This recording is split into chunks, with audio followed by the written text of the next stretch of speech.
individual, thoughtfully designed activities that encourage purposeful movement, foster independence, and aid in the acquisition or refinement of a specific skill. The furnishings are appropriately sized, and the materials are accessible to the children at all times. In the area of practical life, the children learn to care for themselves, for their classroom, and for each other through practicing skills like undressing and dressing, toileting, hand washing, wiping their nose, caring for classroom plants, setting the table, pouring water, or wiping a wet spill. These skills help the children to become confident in their abilities and to contribute in a meaningful way to the life of their community. The materials in this area build concentration, give practice following longer and longer sequences, and strengthen the muscles in their hands for later writing. In this area, the children learn how to offer a tissue to someone who's upset, or how to offer their help to someone who is struggling. They show a new friend where to put their things and invite them to look around their room. This is a major component to our curriculum, and the materials in this area encompass about 50% of our classroom. In the area for language and self-expression, there are classified sets of vocabulary cards, a display of simple, factual books, and a quiet place to look at them or to listen with headphones to classical compositions of a single instrument. Through language games, the children begin to recognize individual sounds and words and what they look like in their symbol form. Their hand-eye coordination is refined through tracing and shading activities that require a lightness of touch necessary for writing. Language is alive throughout the classroom, and it's practiced through quiet conversations with individual children as they learn the pros of two-way conversation. The materials in the sensorial area give the children opportunities to refine their individual senses by eliminating the other senses so a child can focus on a single one with each activity. They provide experiences with concepts of weight, size, and quantity, and introduce the children to matching and grading. The limited number of each activity in the room helps the children learn to wait and begin to acquire inner discipline. Games and lessons are presented in a clear and precise way and illuminate points of interest that help the children to be successful when practicing them on their own. Most of the activities build upon the previous ones, so the children continue to progress at their own pace as they acquire and perfect more and more skills throughout the year.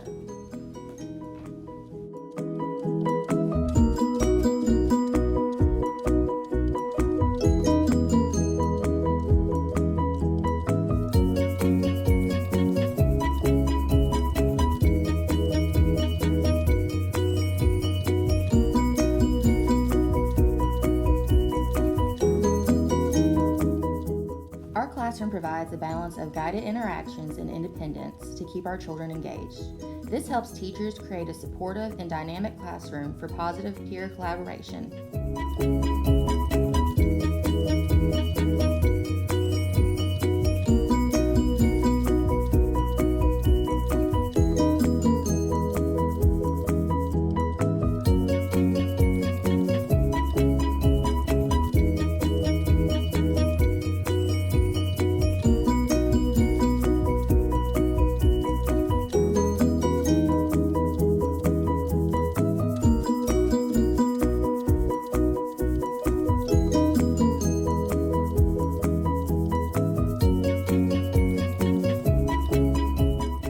Our block center consists of hard and soft blocks for multifunctional play. Our reading center consists mainly of hardback books to protect the books from wear and tear for long-term use. And our changing table is used periodically throughout the beginning of the year and gradually taken out of the room towards the end of the year due to the increase in children who are potty trained.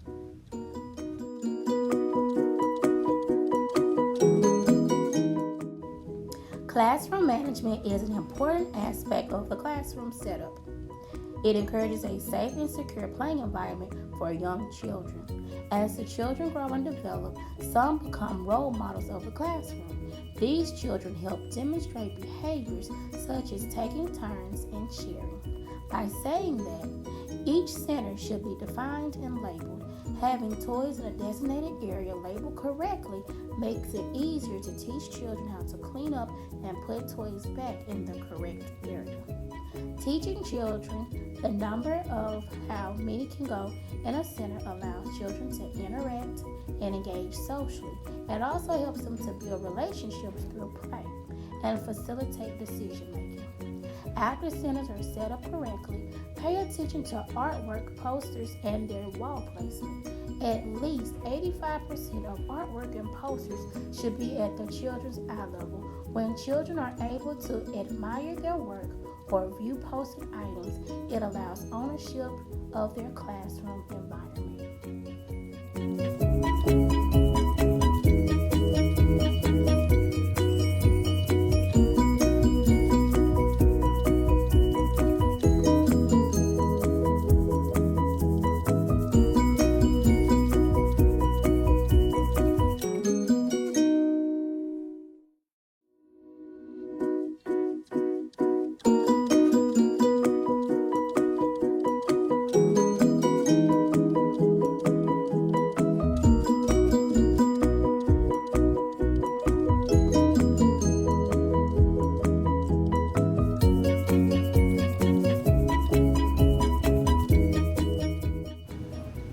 Play is a very important element when helping young children to learn.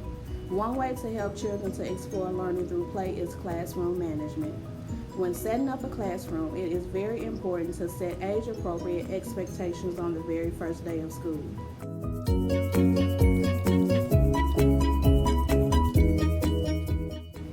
Create several centers that will enhance each student's growth development.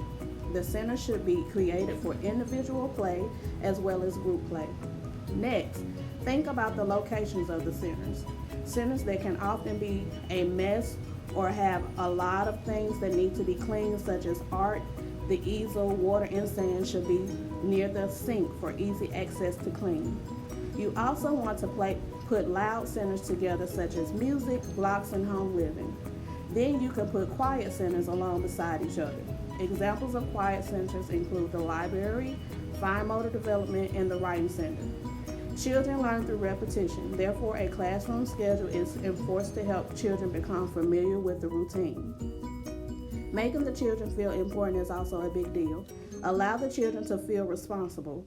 One way to do this is to allow the children to choose jobs so that they are more invested in doing their best.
The importance of learning centers is to reduce problems in the classroom.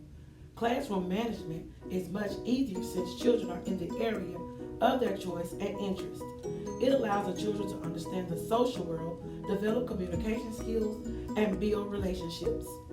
Our art and science center are near the sink to allow easy cleanup. The music center is away from the library because it's a loud center and the library is a quiet center. By displaying children's artwork projects, we are giving the children a positive self-identity. Children work in small groups or independently.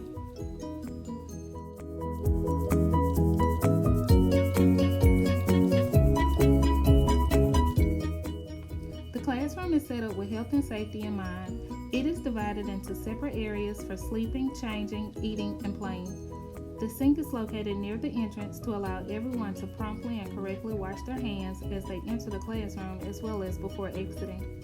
Lower sinks are also available for the children to practice washing their hands once they become a toddler before moving to the 1-year-old classroom. The changing table is located near the sink to allow staff to promptly wash the hands of the child after each diaper change. It is very important to have a soothing environment because infants can easily become overwhelmed. The play area is divided into 2 open play spaces to allow ample space for exploring. Toys are placed on low open shelves for easy access, and the shelves are also have a clear backing to allow staff a visual of all children at all times. Our classroom is to provide a high-quality infant and toddler environment by planning and creating spaces to support our children's milestones.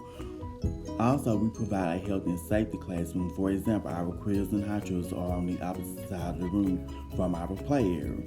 In our play area is where we have our time for interactions.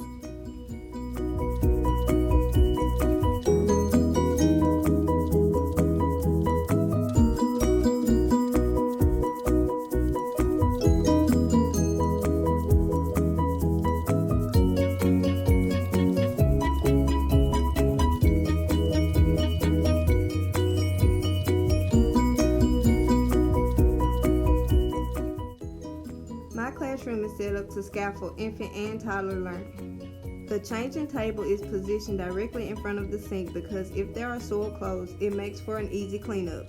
The cribs are positioned away from the windows to reduce light coming in while the infants are sleeping. I have placed quiet centers next to the cribs. This is done because all infants do not sleep at the same time. The infants can read books and play with quiet puzzles while other infants may be sleeping. Away from the quiet centers, I have my loud centers. During the course of the year, we slowly transition cots, tables, and chairs into the room. This prepares our now toddlers for the 1-year-old room.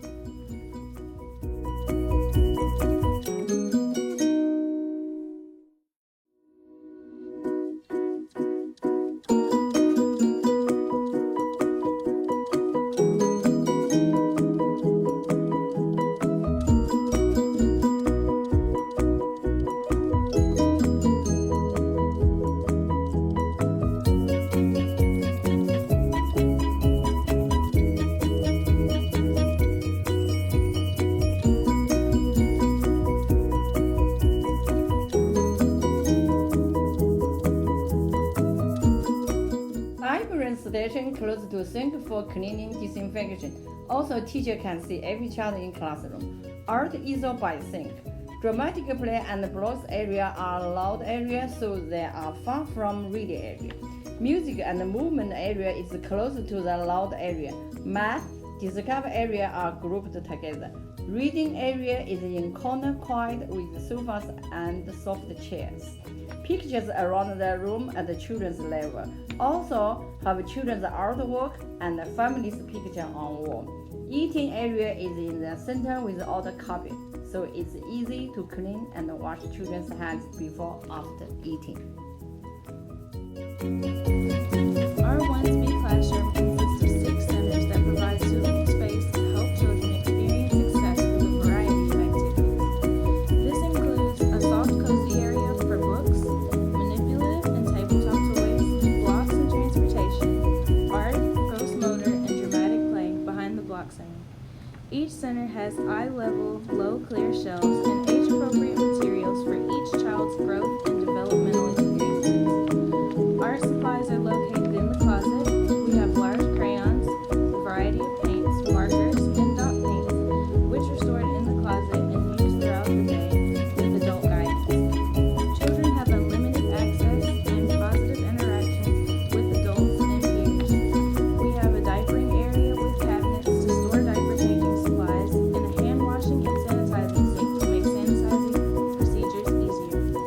Also, children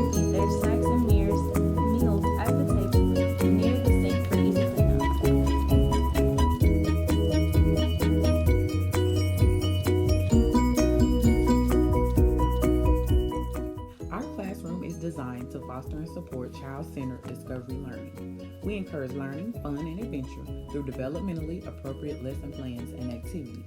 Our primary centers consist of reading or library, math and manipulatives, music, dramatic play, and blocks. We have a variety of materials in each center to support individual and group play. Our art easel and other art material are put away when not in use to prevent health and safety hazards. Our changing table is located near the sink to provide easy access to diapering items and hand washing. Bulletin boards and the pictures you see on our walls serve as extensions of our weekly activities and daily routines.